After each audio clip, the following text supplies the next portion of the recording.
Hey there, future AI experts. Today, we're diving into the magical world of machine learning, specifically to popular types, supervised learning and unsupervised learning.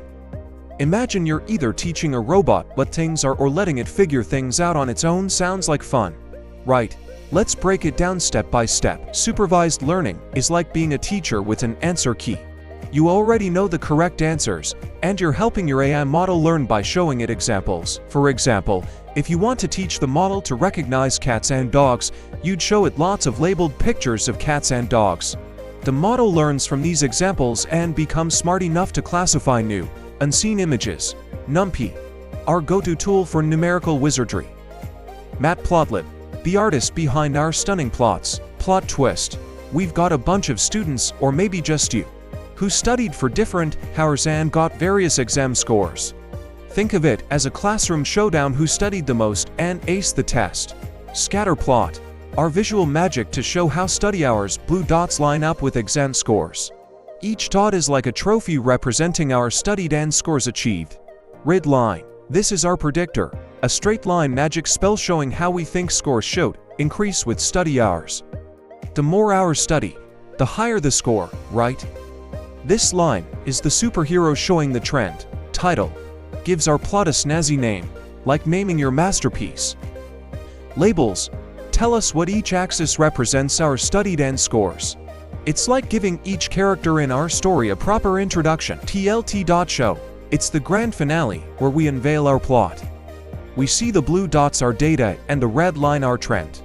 The audience you now knows exactly how study hours can affect exam scores. Check out this graph. Here, we've trained our model using data on how many hours students studied and their corresponding exam scores.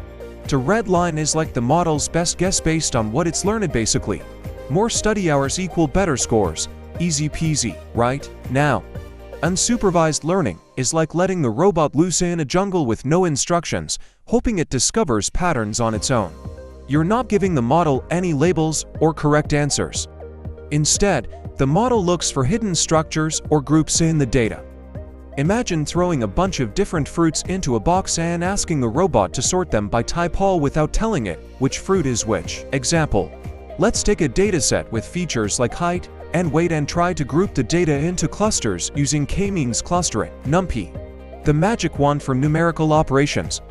Matplotlib, our artistic brush to paint beautiful plots. K-means, the sorting hat for our data. Imagine we have a bunch of people with different heights and weights. Think of this as your party guest list. Each person's height and weight are like their unique party attributes. K-means, like a super organizer, divides our guests into two clusters. It's like putting guests into two cool groups at the party. Fit data, our algorithm learns from the data and figures out the best way to group our guests. Scatter, plots our guests' data points on a map where blue or green colors represent different clusters. Think of it as showing who's in which party group. Rate X's highlight the party leaders' cluster centers who are the central figures in each group. They've got the best spot in the party. Title and labels make our plot look snazzy and clear, so everyone knows what's happening. Look at this, our AI just grouped people based on their height and weight. No labels, no instructions, just pure clustering magic. The red X's are the centers of each cluster, meaning our AI has figured out that some people belong in Group A and others in Group B, based on their height and weight. It's like AI matchmaking but for data. Key differences between supervised and unsupervised learning. Let's recap the differences in a fun way. Supervised learning is like playing with a coloring book. You already know what the final picture should look like, and you just fill in the blanks. On the other hand, unsupervised learning is more like abstract art. You just splash colors on the canvas and see what patterns emerge. Either way, both methods help AI learn in their own quirky ways. And that's it. Now you know the basics of supervised and unsupervised learning. One's like guiding the AI with a mat, and the other's like letting it explore on its own. Ready to try these methods in your own projects? Hit that like button if you enjoyed this AI adventure, and I'll see you in the next video. Stay curious and keep coding.